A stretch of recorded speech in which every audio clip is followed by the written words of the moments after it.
Welcome back. Active directory के इस episode में आपका स्वागत है। तो दोस्तों, इस एपिसोड में हम बात करेंगे पीडीसी एमुलेटर के बारे में। ठीक है, और समझेंगे कि पीडीसी एमुलेटर क्या होता है। तो दोस्तों, अभी तक हमने एफएसएमओ रोल्स के बारे में अच्छे से समझ लिया है, और schema master, domain naming master और आरआईडी को हमने अच्छे से समझ लिया है।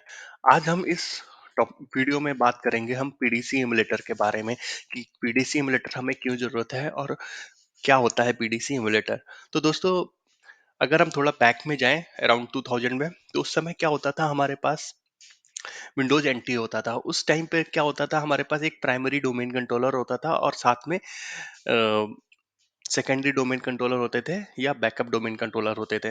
ठीक है, तो उस टाइम पे क्या होता था कि जो प्राइमरी डोमेन कंट्रोलर होता था वो रिस्पॉन्सिबल होता था reset password and read and right things के लिए, और जो सेकेंडरी डोमेन कंट्रोलर होते हैं उसको सिर्फ बैकअप के लिए यूज होते थे, अगर प्राइमरी डाउन हुआ तो वो। तो इस तरीके का कंसेप्ट था हमारा 2000 से पहले। ठीक है, तो अभी क्या हुआ कि जब एडीडीएस इंट्रोड्यूस हुआ 2000 ऑपरेटिंग सिस्टम के साथ में, ठीक है, उसके बाद 2003 आया, तब हमारा ये एक्टिव डायरेक्टरी का कंसेप्ट आ गया। एडीडीएस सर्विसेज का कंसेप्ट आया। उसमें क्या होता है कि उसमें हर डोमेन कंट्रोलर के पास सेम रिस्पॉन्सिबिलिटी होती है। ठीक है, बट कुछ रोल्स अलग होते हैं जिनको हम एफएसएमओ बोलते हैं। ठीक है, अब एफएसएमओ में एक पीडीसी एमुलेटर रोल होता है। ठीक है, पीडीसी का फुल फॉर्म होता है प्राइमरी डोमेन कंट्रोलर। बट अभी प्राइमरी डोमेन कंट्रोलर का कोई कंसेप्ट है नहीं। ठीक है, ये सिर्फ अथॉरिटेटिव सर्वर्स होता है, कुछ चीजें के लिए, कुछ चीजों के लिए रिस्पॉन्सिबल होता है। ठीक है, तो वो सारी चीजें हम समझेंगे कि क्या रिस्पॉन्सिबिलिटी इसके पीडीसी के पास होती है करने के लिए। ठीक है, अब पीडीसी एमुलेटर जो है हमारा, इसको एमुलेटर वर्ड इसीलिए ऐड किया गया है। एमुलेटर का मतलब हो गया कुछ पीडीसी के जो रोल्स थे पहले वाले उसके पास है। रोल्स क्या, मतलब कुछ टास्क जो ये कर सकता है। ठीक है, वो सारी चीजें इसके पास हैं। ये अथॉरिटेटिव सर्वर इसको भी बोलते हैं। ठीक है, तो अब क्या होता है कि पीडीसी एमुलेटर की क्यों जरूरत है। तो दोस्तों, जस्ट सपोज मान लीजिए करबरोज हम लॉगिन करते हैं किसी एक मशीन के ऊपर। ठीक है, मान लीजिए एक यूजर लॉगिन करता है किसी एक मशीन के ऊपर, तो एक जो ऑथेंटिकेशन कंप्लीट होता है वो थ्रू दी करबरोज होता है। ठीक है, और करबरोज क्या होता है दोस्तों, करबरोज होता है टाइम के हिसाब से काम करने वाला। ठीक है, अब आपके ऑर्गेनाइजेशन में कोई ना कोई ऐसा सेटअप होना चाहिए जिसके हिसाब से सारे कंप्यूटर सिंक हो विद द टाइम। ठीक है, अगर करबरोस में क्या एक लिमिट है कि अगर वो 5 मिनट का डिले हुआ, मान लीजिए आपके सिस्टम का टाइम 5 मिनट पीछे है, 5 मिनट से ज्यादा, मान लीजिए 10 मिनट पीछे है। ठीक है, और डोमेन कंट्रोलर पर एक टाइम लेके चलते हैं। डोमेन कंट्रोलर पर 3 बजा है टाइम। ठीक है, 3 बजे हुए हैं दोपहर के, और आपके सिस्टम पे है 2:30। ठीक है, आप लॉगिन करने जा रहे हो। ठीक है, तो आप जैसे ही लॉगिन करते हो, यूजर नेम पासवर्ड डालते हो, तो एक टिकट जनरेट होता है। ठीक है, वो होता है आपका ऑथेंटिकेशन पास टिकट जनरेट होता है, और उसके ऊपर एक टाइम स्टैंप लगी होती है। ठीक है, 2:30 बजे की। बस जैसे ही वो डोमेन कंट्रोलर रिसीव करेगा, तो उस पे डोमेन कंट्रोलर पे तो टाइम 3 बजे है, वो सोचेगा ये तो बहुत पहले रिक्वेस्ट चली थी, इसका मतलब है बीच में हैक हो गई थी रिक्वेस्ट, तो वो डिनाई कर देगा। ठीक है, तो इसलिए टाइम की बहुत इंपॉर्टेंट है। हम करबरोस को नेक्स्ट आने वाली वीडियोस में बहुत अच्छे से अंडरस्टैंड करेंगे। ठीक है, तो इसलिए टाइम इंपॉर्टेंट बहुत हो जाता है यहाँ पर। तो कोई ना कोई तो सर्वर ऐसा होना चाहिए जो टाइम को मॉनिटर करे। तो ये रिस्पॉन्सिबिलिटी पीडीसी को दी जाती है कि भैया तुम टाइम को मैनेज करना पूरी की पूरी ऑर्गेनाइजेशंस का। ठीक है, अब यहाँ पर ये बहुत इंपॉर्टेंट हो जाता है कि आप कैसे सेटअप करते हो पूरे एनवायरनमेंट में। आपके पास अगर सिंगल डोमेन है तो फिर इतनी प्रॉब्लम नहीं है, पर मल्टी डोमेन्स आपका सिनेरियो है, तब आप कैसे पीडीसी को सेटअप करते हो फॉर द टाइम सर्वर। ठीक है, तो मैं अपने डायग्राम पे चलता हूँ। यहाँ पर मैं आपको अच्छे से बता देता हूँ कि ये पूरा सेटअप कैसे। ठीक है, तो हम अपने डायग्राम पे आ जाते हैं। तो ये मान लीजिए हमारा पीडीसी है। ठीक है, ये पीडीसी है, और ये भी हर डोमेन में, जैसा कि मैंने अपने लास्ट वीडियोस में भी, एफएसएमओ वाले वीडियोस में भी बताया था कि हर डोमेन के पास एक पीडीसी होगा। ठीक है, इस डोमेन के पास ये पीडीसी है, इस डोमेन के पास ये पीडीसी है। ठीक है, तो हमारे पास यहाँ पे कितने हो गए पीडीसी सर्वर, कितने हो गए, 3 हो गए। ठीक है, पीडीसी एमुलेटर बोलते हैं, बट मैं अभी पीडीसी लिख रहा हूँ। ठीक है, तो अब हमारे पास कोई एक्सटर्नल क्या होता है, जो बेस्ट प्रैक्टिस है वो मैं आपको बताने जा रहा हूँ। तो हमारे पास कोई एक्सटर्नल टाइम सर्वर होगा, ठीक है, हम मान लेते हैं ये हमारा एक्सटर्नल टाइम सर्वर है, ठीक है, हो सकता है ये लिनक्स टाइम सर्वर हो या जैसा भी विंडोज हो, ठीक है, बहुत सारे लोग इसको लिनक्स सर्वर ही यूज करती है, सारी ऑर्गेनाइजेशन लिनक्स टाइम सर्वर, ठीक है, टाइम सर्वर। क्या होता है, ऐसा कुछ नहीं होता है, ओनली लिनक्स रोल पड़ा होता है और टाइम कॉन्फ़िगर होता है, ठीक है, ग्लोबल टाइम से ये टाइम उठाता है। और या फिर आप इस पे टाइम सेट कर सकते हो, ठीक है, इसके अगर ये फिजिकल है तो बायोस बैटरी वैटरी सही होनी चाहिए आपकी, अदरवाइज टाइम प्रॉब्लम हो जाती है। अगर वर्चुअल है तो आप उस हिसाब से इसको कॉन्फ़िगर कर सकते हो कि एक बार टाइम सेट कर दिया, ठीक है, यहाँ पे 2-3 सर्वर लिनक्स के भी बना सकते हो, ठीक है।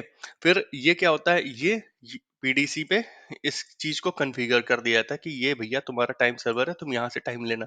पीडीसी ये हमारा रूट का पीडीसी हो गया, ठीक है। अब ये पीडीसी किसको किसको, इसको देगा टाइम और इसको देगा टाइम, ठीक है, ये भी हमारा पीडीसी है, इसको भी हम पीडीसी लिख, ये भी हमारा पीडीसी है, ठीक है।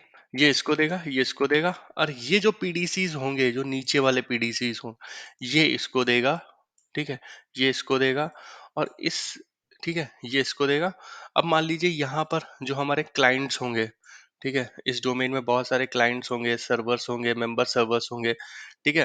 तो ये सारे, ये फिर इनको दे सकते हैं, ये इनको दे सकते हैं, ये इनको दे सकते हैं, ठीक है, ऐसा हो सकता है। सेम सिचुएशन यहाँ पे भी होगी, ठीक है। तो मेन है यहाँ पर ये हमारा पीडीसी, ये पीडीसी हमारा एक्सटर्नल से लेगा और इंटरनल में डिस्ट्रीब्यूट कर देगा टाइम, और ये देगा सिर्फ पीडीसीज को, ठीक है। तो ये पूरी कॉन्फ़िगरेशन होती है स्टैंडर्ड, ठीक है। अब यहाँ पर आप रिडेंसी पर्पज से दो लिनक्स के बॉक्स बना सकते हो, ठीक है, यहाँ पर दो कॉन्फ़िगरेशन हो जाएंगी। ये हम जब अपना टाइम कॉन्फ़िगरेशन वाले वीडियो में पढ़ेंगे कि कैसे टाइम को कॉन्फ़िगर करते हैं रजिस्ट्री वैल्यूज में, तो वो हम सारी चीजें जानेंगे, ठीक है, और टाइम सर्वर कैसे बनाते हैं। तो अभी कंसेप्ट समझ लेते हैं।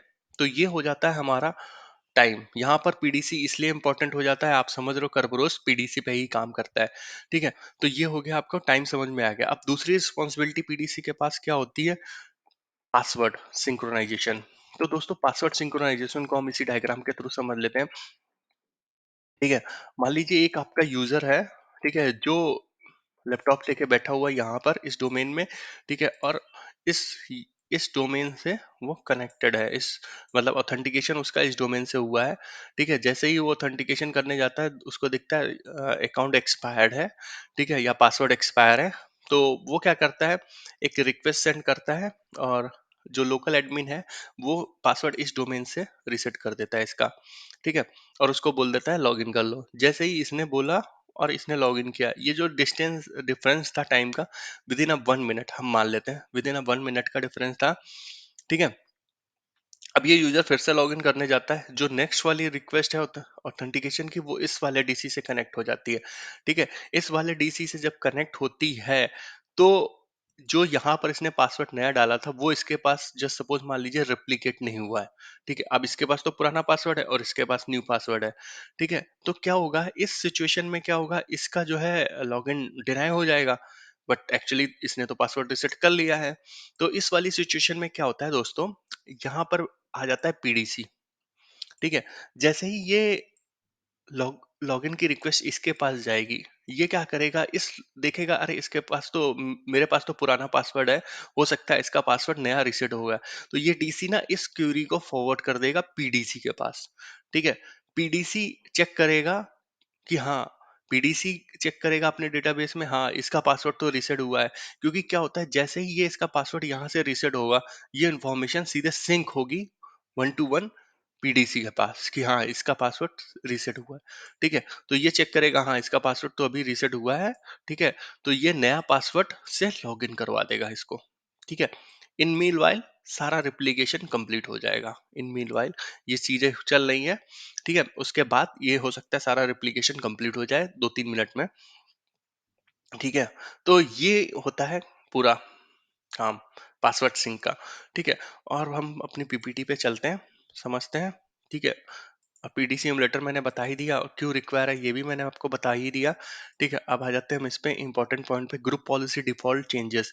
तो दोस्तों ग्रुप पॉलिसी डिफॉल्ट चेंजेस क्या होता है? जो आपका ग्रुप पॉलिसी का कंसोल होता है, जब हम जीपीएमसी खोलते हैं, तो वो बाय डिफॉल्ट जीपीएमसी, ठीक है, कॉन्फ्लिक्ट ना हो इसलिए बाय डिफॉल्ट डिजाइन होता है कि वो ग्रुप पॉलिसी का कंसोल हमारा पीडीसी से लिंक रहेगा। मतलब बाय डिफॉल्ट जीपीएमसी का जो कंसोल होता है, ग्रुप पॉलिसी मैनेजमेंट कंसोल होता है, वो पीडीसी से लिंक रहता है। मतलब जो भी आप ग्रुप पॉलिसी में चेंज करोगे वो पीडीसी के पास जाएंगे, और फिर पीडीसी उसके बाद रिप्लिकेट करेगा सबको। ठीक है, तो ये कंसेप्ट रहता है ग्रुप पॉलिसी का, और कुछ नहीं रहता है इसमें कि मतलब जो भी चेंजेस होंगे डिफॉल्ट इस पे होंगे। ठीक है, आप चेंज भी कर सकते हो, ऐसा नहीं है, पीडीसी के अलावा आप इसको आप मैनुअली इस पे भी चेंज कर सकते हो। ठीक है, ये आपके हाथ में ऑप्शन रहता है। तो ये भी आपको समझ में आ गया। अब उसके बाद आता है अकाउंट लॉकआउट। दोस्तों अकाउंट लॉकआउट में क्या होता है? जैसे हमारा पासवर्ड हो गया, ठीक है, मान लीजिए किसी यूजर का अकाउंट लॉग आउट है, ठीक है, तो वो यूजर क्या करेगा? इस डोमेन पे, मतलब उसका ऑथेंटिकेशन के लिए रिक्वेस्ट गई, उसने देखा अरे इसका तो अकाउंट लॉकआउट है। ठीक है, तो ये ना आपने यहाँ से अनलॉक कर दिया है अकाउंट को, मान लीजिए इस डोमेन से किया हमने अनलॉक इस अकाउंट को, तो ये रिक्वेस्ट जाके इसके पास प्रोसीड होगी कि इसका फाइनल जो कंफर्मेशन देगा वो पीडीसी देगा। ठीक है, अकाउंट लॉकआउट वाली कंडीशंस में फाइनल जो कंफर्मेशन देगा वो पीडीसी देगा। पीडीसी देखेगा अरे हाँ इसका अकाउंट तो लॉकआउट है, इसको अनलॉक की रिक्वेस्ट भी आई हुई है। ठीक है, यहाँ से ये अभी रिप्लिकेट नहीं हुआ है। ठीक है, ये देखेगा हाँ ये रिप्लिकेशन इसके पास आ गया, अकाउंट की रिक्वेस्ट लॉकआउट हो गई है, तो ये इसको अनलॉक कर देगा जो भी है। ठीक है, तो ये इसका प्रोसेस होता है अकाउंट लॉग आउट का और अनलॉक करने का। तो माइन सिंपल वर्ड्स में समझे तो हमारा पीडीसी जो है लास्ट डिसीजन मेकर होता है कि अकाउंट लॉकआउट या अनलॉक हुआ है। ठीक है, तो वो लास्ट डिसीजन पीडीसी लेता है। Same for the password, last decision हमारा पीडीसी लेता है। ठीक है, अब हम आते हैं अपनी पीपीटी पे फिर से। ठीक है, और समझते हैं कि अगर क्या होगा कि अब अगर हमारा पीडीसी इम्यूलेटर रोल डाउन हो जाता है। तो दोस्तों अगर पीडीसी इम्यूलेटर रोल हमारा डाउन हो जाता है तो क्या क्या प्रॉब्लम्स आ सकती है? मेन आ सकता है टाइम सिंक्रोनाइजेशन। ठीक है, और पासवर्ड। ठीक है, पासवर्ड वाला तो इतना मतलब इम्पोर्टेंट है, बट कंपेयर टू बहुत कम ही लोग पासवर्ड रिसेट कर रहे होंगे उस ड्यूरेशन में। बट टाइम अगर आपका सिंक्रोनाइज नहीं है तो करबरोस लॉगिन बंद हो जाएगा। ठीक है, अब लॉगिन बंद हो जाएगा, उससे उससे क्या होगा प्रॉब्लम्स, कि सारे के सारे यूजर कंप्लेन करने लगेंगे कि "भाई, मेरा लॉगिन तो हो नहीं रहा है। ठीक है, तो इसलिए पीडीसी इमुलेटर सबसे इंपॉर्टेंट है, सबसे इंपॉर्टेंट है पूरे के पूरे एफएसएमओ रोल्स में, सबसे ज्यादा इंपॉर्टेंट है पीडीसी इमुलेटर, क्योंकि ये time based synchronisation, time synchronise करता है। ठीक है, तो होपफुली आशा करता हूँ ये वीडियो आपको समझ में आ गया होगा। ये वीडियो मैंने काफी छोटा बनाया है। ठीक है, नेक्स्ट वीडियो में हम बात करेंगे इंफ्रास्ट्रक्चर मास्टर के बारे में डिटेल में। ठीक है, थैंक यू।